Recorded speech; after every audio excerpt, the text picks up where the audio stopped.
dans cet nouvel épisode de Zone Technique. Aujourd'hui, on va parler de monnaie virtuelle, de NFT, de crypto, bref, tout ce qui touche autour de la blockchain. On va voir ça tout de suite.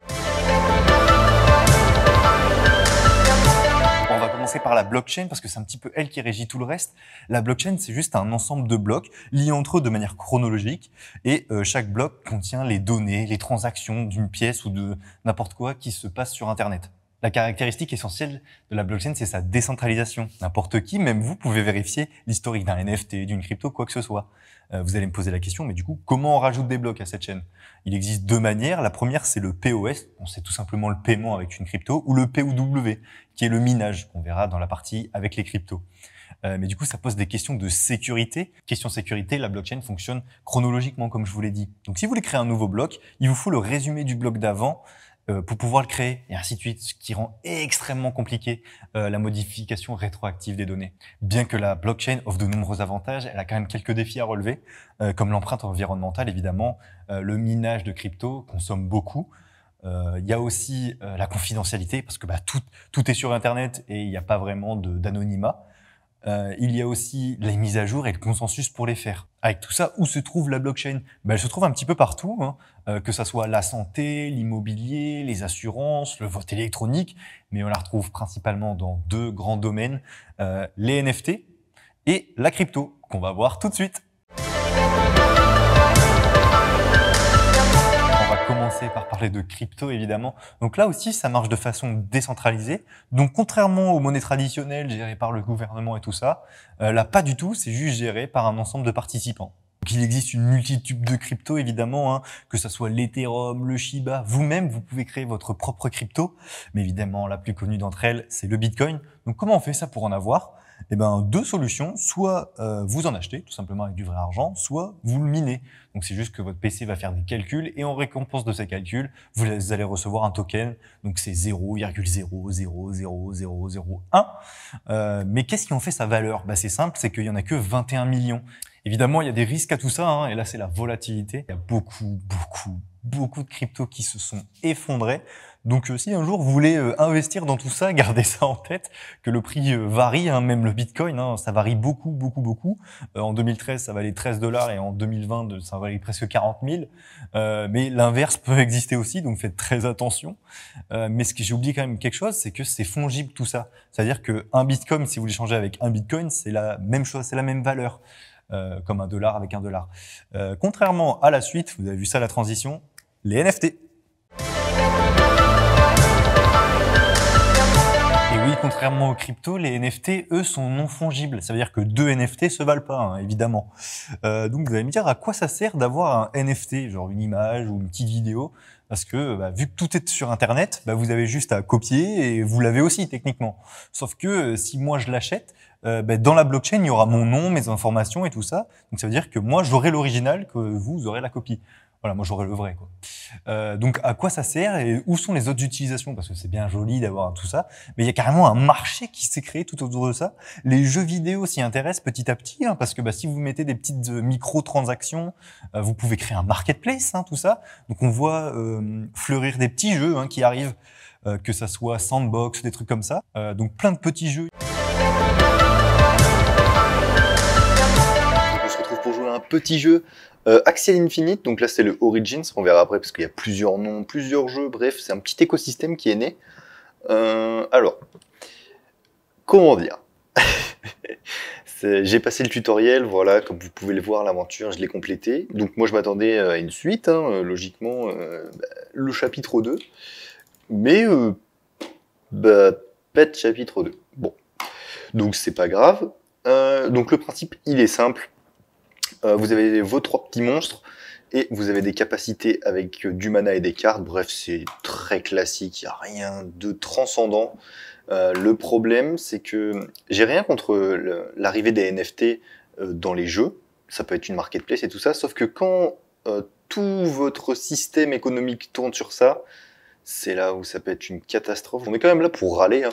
Premier point négatif, il n'y a pas d'auto-attaque, ce qui est un peu normal parce que c'est des cartes, mais il n'y a pas de speed. On peut pas accélérer, même en solo. Donc ça se moque un peu de nous, quoi. Enfin, genre là c'est long, quoi. Et plus j'y joue, moi ça donne envie d'y jouer, quoi. Alors, qu'est-ce qu'on peut faire de sympa? Donc oui, vous avez des aptitudes, hein, par exemple la rage, là le Sakura, pour avoir des HP pendant la partie. On va aller le tuer, voilà. Donc il n'y a pas d'aspect stratégique, entre guillemets, je pense, parce que bah on n'est pas sur un Hearthstone ou quoi que ce soit là. C'est que mes 3 personnages ont des cartes, donc les voici, les voilà, et en fait elles se piochent aléatoirement. Dans les 3 decks, ben, je les ai toutes. Ça c'est pas très bête en vrai comme idée. Voilà, ouah, je suis ranked Egg 1, bon bref on s'en moque. Ce que je voulais montrer, donc là vous avez la page du jeu, donc là voilà, merci. Mais c'est pas ça que je veux vous montrer, c'est ça. La marketplace, vous sentez là le pay to win arriver. Voilà tous les jeux. Hop. Donc moi je suis sur celui-ci, le Axis Infinite Origin, mais il y en a qui sont spécialisés pour l'e-sport, pour une sorte de petite ferme, la même chose, une sorte de survie qui est un copier-coller d'un jeu très connu. Bref, ça n'invente rien. Enfin si, techniquement ça invente cette horreur qui est la marketplace, qui existe techniquement déjà hein, sur des jeux, des marketplaces. En fait, si la marketplace était uniquement des skins ou que des petits trucs décoratifs ou des trucs comme ça aurait pas changé le jeu, sauf que là, c'est des monstres qui ont des capacités, qui sont plus puissants en combat. Bref, ça se rapporte beaucoup au pay to win. Et ça, je ne veux... Ah, on voit toutes les ventes.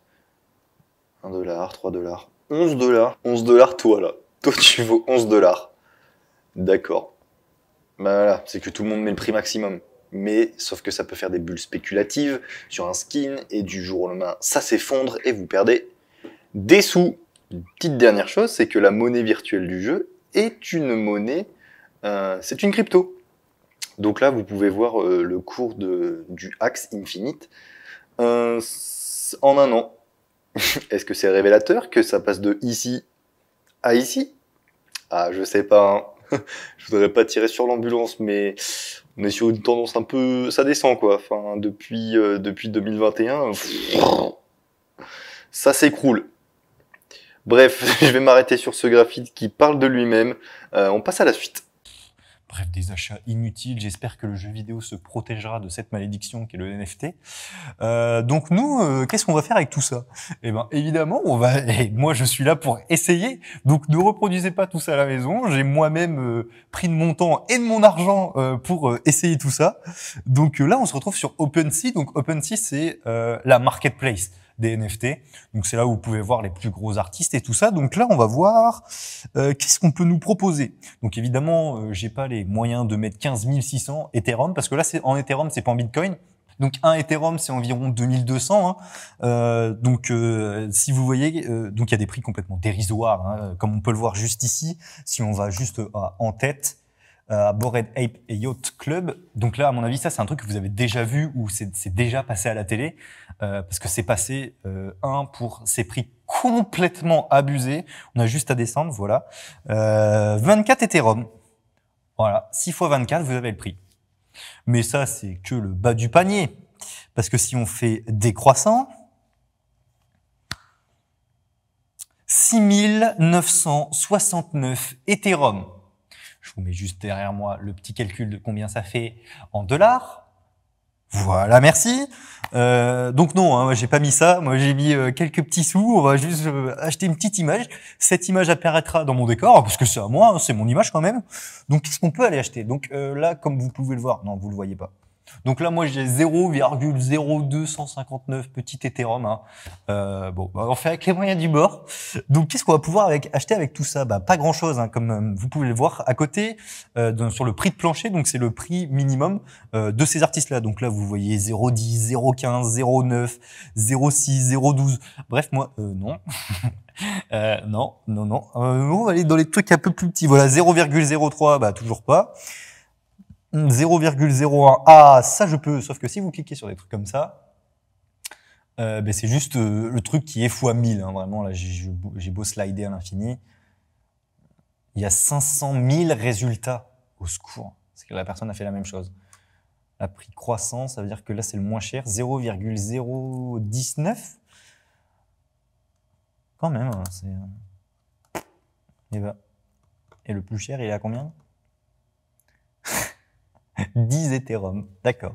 Parce que vous pouvez acheter en d'autres monnaies, hein, le Matic, que je connais pas forcément.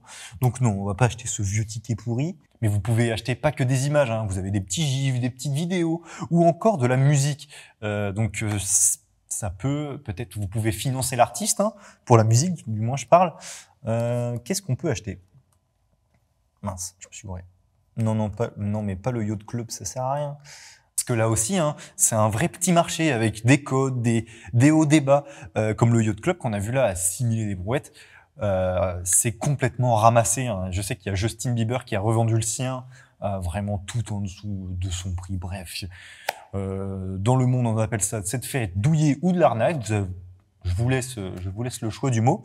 Mais nous, on va choisir toujours le nôtre, hein. Moi, je veux mon petit NFT, moi. Parce que je suis un fin connaisseur, hein. Moi, je suis là pour investir. Qu'est-ce qu'on peut avoir? Le money print. Regarde le money print, au secours. Il est incroyable. Mais 0,008. Ah, je peux me le prendre! Oh oui, le money print. Oh, le Lord of Light de chez Moneyprint. Donc là aussi, comme vous pouvez le voir, c'est que des fois, les NFT ne sont pas uniques. Par exemple, là, on en a qui sont en 300 versions, 320, 400. Non, nous, ce qu'on cherche, on veut l'unique. On n'en veut qu'un. Bon, après avoir traîné un petit peu sur le site, après avoir cherché tout ce que je peux, surtout dans mes moyens, triste résultat, c'est qu'on va se tourner sur un étron, sur une pierre, sur Black Tourmaline. Voilà, on va passer tout de suite à l'achat. Donc voilà, je suis détenteur officiellement d'une tourmaline noire.